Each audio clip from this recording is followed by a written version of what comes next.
안녕하십니까. 주식시장의 큰 방향을 제시해드리는 러펀드의 증시 토크입니다. 자, 어제까지 제법 기쁜 증시 하락폭이 있었습니다. 자, 그로 인해서 어제까지 시장 하락 분위기를 보게 되면은 2010년대 이후에 제법 큰 폭의 하락장, 중급 하락장으로 비견할 수 있겠는데요.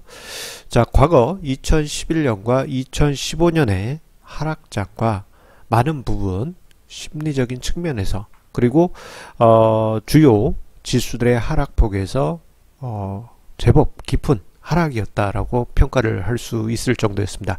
자, 그래서 오늘 증시 토크 제목은요. 자, 올해 여름 하락장 2011년과 2015년 여름에 발생했던 조정장과 견줄만 한데라는 제목으로 오늘 증시 토크를 적었습니다. 자, 그러고 보니까 제목을 쓰고 나서 생각을 해보니까요. 자, 2010년대 조정장이 아이러니하게도 여름에 많이 발생했습니다. 자, 2011년 8월에 시작되었던 하락장, 유럽 위기라고 그렇게 이제 수식어가 붙기도 하죠. 그리고 2015년 7월부터 시작되었던 하락장, 이때는 중국 증시 버블 붕괴에 따른 조정장이라고 평가를 하기도 합니다. 그리고 그 사이에 2013년 버냉키 쇼크가 있긴 하였는데요. 2013년 버냉키 쇼크는 오히려 2011년과 2015년에 비하면 참 귀여운 낙폭이 제한된 수준이었습니다. 자, 그리고 또다시 2018년에 여름 조정장이 찾아왔습니다. 중급 수준의 조정장으로 평가를 할 수 있겠는데요. 제가 올해 여름 하락장을 과거 2011년과 2015년의 여름 하락장과 비견하는 큰 이유는요. 투자자들의 투자 심리가 그만큼 많이 힘들었고, 그리고 스몰캡 지수 같은 경우에는 요 두 시기의 하락폭과 비슷한 수준의 제법 큰 폭의 하락이 나타났기 때문입니다. 자, 그렇다면요. 과거 그 두 시기 2011년과 2015년 여름 조정장 때 그 분위기는 어땠는지 한번 살펴보도록 하겠습니다. 자, 2011년 8월 중급 조정장 당시 분위기를 보게 되면요. 자, 그 직전에 버블이 하나 있었습니다. 그것은 바로 차화정 버블이라고 하는데요. 자동차 그리고 화학, 정유 업종만 상승하는 장세가 2009년부터 해서 2011년 봄까지 전개되었습니다. 그때 당시 기아차 주가 상승률 정말 어마어마했고요. 그 시기 때 화학, 정유, 자동차 관련주 안 가지고 있으면 바보 칠푼이 취급을 받기도 했습니다. 이제 증권가에는 이런 이야기도 돌았어요. 펀드 매니저 중에 자기의 투자 철학을 지키려고 하셨던 분이 계신데 차화정 종목이 없다라는 이유로 인사상 불이익을 얻기도 했다라는 그러한 이야기가 돌기도 했습니다. 자, 그만큼 2011년 8월 조정장이 있기 전에는 차화정 랠리가 이어졌고, 그 랠리가 2011년 초에 버블 가능성이 제기되면서 끝날 것으로 예상이 됐지만 2011년 봄에 동일본 대지진이 발생하면서 일본의 지진으로 인한 반사 이익을 우리나라 자동차, 정유, 화학 업체들이 얻을 것이다 라는 분위기 속에서 몇 달 더 상승장이 이어지게 됩니다. 자, 하지만 2011년 당시 미국이 양적 완화를 중단하게 됩니다. 미국이 이 정도면 충분하다 해서 양적 완화를 중단하게 되는데, 그로 인한 후유증이 유럽에서 터지게 되고, 그 절정이 2011년 8월 유럽 위기가 터지면서 급격하게 증시를 폭락시키게 됩니다. 자, 요때 당시요. 보게 되면 도표로 보시는 게 나을 것 같습니다. 요때 당시 여기 좌측에 있는 그림입니다. 자, 제법 깊은 낙폭이 생겼었는데요. 그때 당시 2011년 8월 2일부터 해서 대략 두 달 정도 증시 쇼크가 있었습니다. 종합주가 지수는 37거래일간 24% 하락했고요. 코스닥 지수도 24% 이상, 소형업종 지수는 26% 이상 하락하는 폭락 양상이 나타났고, 이로 인해 가지고 3년 전에 있었던 2008년 금융위기에 대한 불안감까지 다시 끄집어낼 정도였습니다. 자, 이때 당시 분위기 지금 이렇게 도표로 보면요, 그냥 한 번 있었던 그런 해프닝성 조정이 아닙니까? 그렇게 보입니다만 이때 당시는 정말 분위기 살벌했습니다. 자, 그리고 그 이후에 있었던 중급 조종장은 2015년 여름에 있었던 조종장입니다. 중국발 버블 붕괴 쇼크로 평가를 할 수 있겠는데요.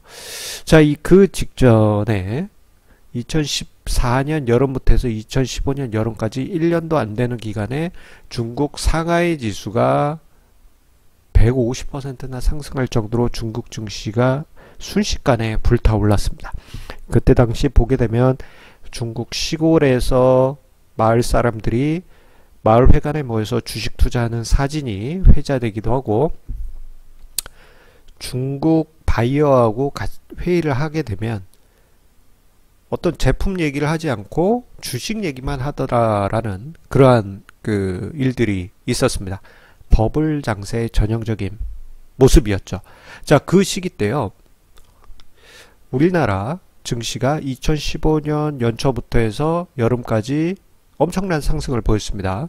자, 코스닥 지수는 그 당시 44%, 소형업종 지수는 42%나 상승을 했으니 그 당시 상승폭 정말 대단하였죠. 자, 그러다가 2015년 7월부터 하락세가 나타나기 시작합니다. 당시에 코스닥 시장과 스몰캡은 7월 말까지 상승 탄력이 이어지는데요. 중국 증시는 7월부터 하락세가 급하게 나타나기 시작했고, 자, 7월 말부터 해서 8월 말까지 한 달 정도 기간 동안에 코스닥 지수는 22% 하락, 소형업종 지수는 20% 이상 하락하는 중급 하락이 발생하게 됩니다. 같은 기간에요, 자, 중국 상해 지수는 고점 대비 40% 이상 하락하는 폭락 양상을 보이기도 했습니다. 자, 이번 하락장 비교해 보면요, 그때랑 투자심리나 코스닥 지수, 소형업종 지수 하락폭이 비슷한 수준의 하락폭을 만들고 있습니다. 자, 그리고 그 하락장은 아직은 끝난 것은 아니에요. 하지만 그나마 다행인 것은 서서히 바닥을 찾아갈 수 있는 여지가 생기고 있다라는 점입니다. 자, 2015년 중급 조종장 같은 경우에는 급성기 하락이 23일, 그리고 2011년에는 37일 정도 급성기 하락이 있었는데, 자, 이번 6월 중순부터 해서 최근까지의 하락은 대략 한 30여일 가까이 됩니다. 즉 서서히 바닥을 잡아줄 수 있는 그러한 기간이 다가오고 있다라는 것이죠. 자, 다만 그 시점이 확실히 바닥이다라고 생각하고 너무 급하게 용기를 가지고 무리한 투자는 하지 마시라는 점을 이야기 드리고 싶습니다.